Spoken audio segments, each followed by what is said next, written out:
All right, guys, welcome back.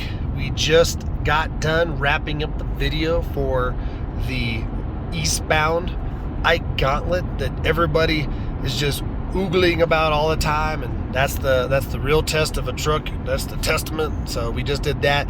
So make sure you hit the link below so you can go check out that video. So as I talked in the westbound ascent video, coming down this side of Eisenhower Tunnel is complete trash. So if you watch this video, merely remember, if you're towing, especially conventional tow or bumper tow, whatever you want to call it, that the road is complete crap. And you'll see probably throughout the video a lot of areas where the guardrails wiped out and everything like that. But ruts like this, if you can even see them, so this big gouge in the road, that likes to grab your tires and yank you around. And you'll see cars kind of enter it and you'll whip them around. And this is where guys towing, you're like, well, you just don't know how to drive. Dude, I'm a trucker, and I'm telling you, it sucks if you're a pro driver or just a driver that tows once in a while, or just a driver that's using this road for whatever reason. It's complete trash. So I'm gonna try and keep this side in check.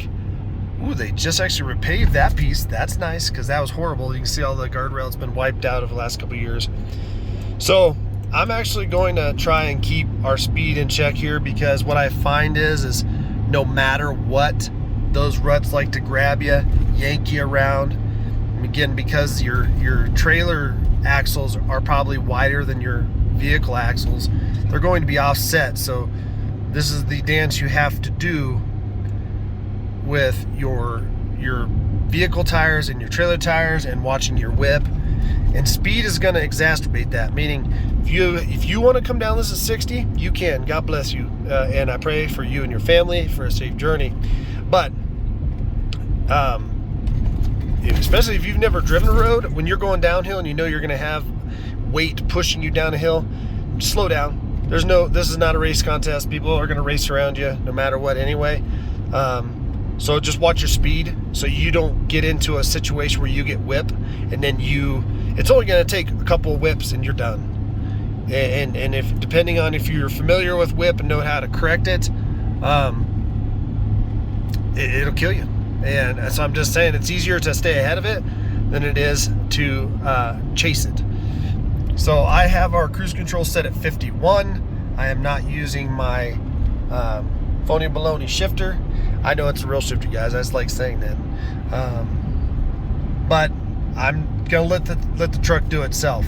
Again, we can go 60. I'm not going to. And so, as of right now, I've only touched the brake once coming out of the tunnel, and that was to bring it from the 50 down to 40, because I wanted to get ahead of it, and I wanted to get my cruise control set at 50. Yeah, so one brake application.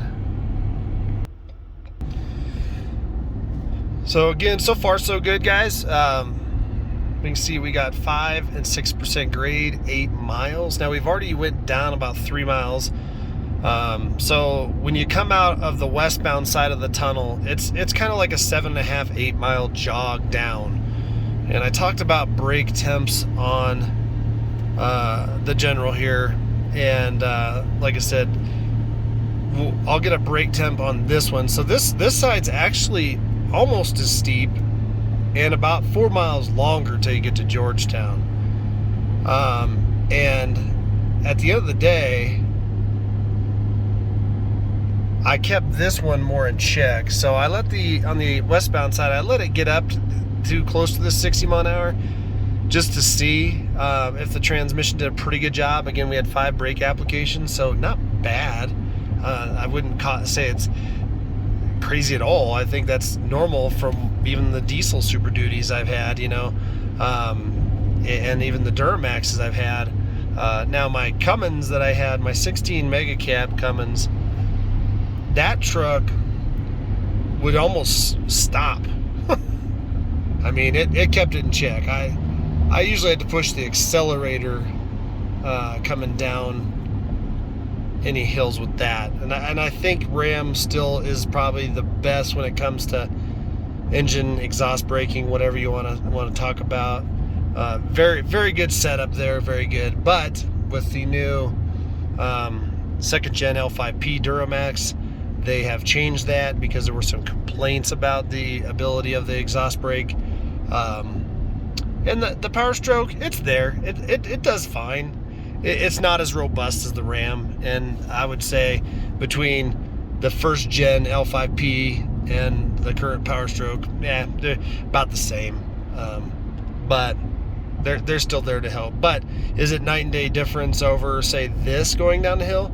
Not if you keep your speed in check and get ahead of it. I think that it's more than reasonable coming down. So yeah, so we'll check brake temps when I get down here just to see. I am using cruise set at 51. The speed limit for me is 60, giving myself that 10-mile-an-hour buffer for the truck to do itself. If I set the cruise control at 60, the Ford again will let you get about 5 to 8 miles per hour over before it slams a gear down or gives you more another gear to give you more power. But it's keeping it checked. But I wanted to keep that because that way if it gets up to 60 here, it's fine. But if I start at 60, it's gonna let me get 65, 68. Well, then I gotta slow myself down. So here I can just let it do it. I'm not a hazard to anybody.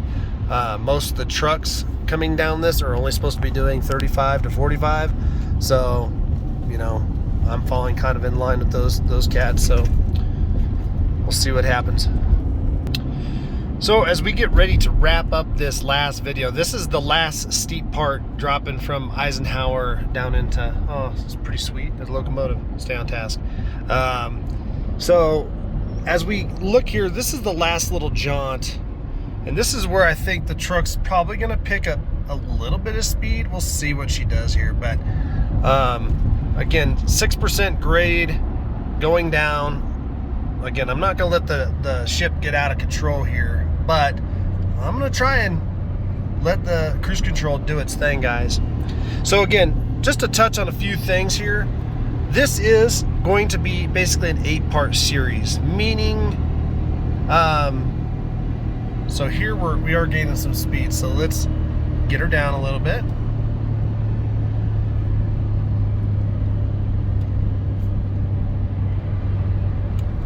Cruise control back on, because that's how this is going to work best. So 8-part series, guys. The last part 8 will be where I put everything back together, all the data and everything like that. But I think a lot of people will like these individual broken up videos, so that way you can kind of see. And if you're done with all your TV series and you need something else to binge, well, then binge my channel on my Gasser series that I've been working on. I took a big leap of faith this year, trying to be more, get more involved, and so I basically went out and bought a second truck, trade off my wife's car, and bought a second truck, the Chevy Gasser, so we could put the two Gassers against each other. Because one thing's for sure is there are other people now basically copying some of my videos, my titles. Well, I guess I'm supposed to feel a little bit proud or blessed that they're doing that. I don't know, but nonetheless, they have way more subscribers. But I guess they burned out the things they were doing, so they decided to come over and copy me. So I'm probably one of the first that's done Gassers. I'm happy to have done Gassers. I've had lots of diesels, so and matter of fact, I've made lots of videos on diesels, and a lot of people really haven't watched them. But the gas stuff, I think it's very compelling to watch. All right, so this is going to wrap up this one. This is going to be the eastbound descent from Eisenhower, so it's going to be about 11-12 mile run down to Georgetown, 6% grades. So I only touched the brakes 3 times, guys. So I stayed ahead of it and basically set my cruise at 51, giving myself a 9-mile-per-hour buffer for the truck to do its own thing. Once I get to 60, I slowed it down, obviously. Yeah, that's really good. I mean, so we'll kind of see how that is in the Chevy. I anticipate, I guess I look forward to it, to see how it does with that Allison. So guys, I appreciate you being here. we're gonna have one more video in this series besides the actual like final who did the best job at it. We're gonna do a wrap-up video because again, we just got a bunch of hills now, a lot of other climbs, but I'll give you kind of like a wrap-up of how this truck did in just a little bit. Thanks a lot, guys. We'll see you on the next one.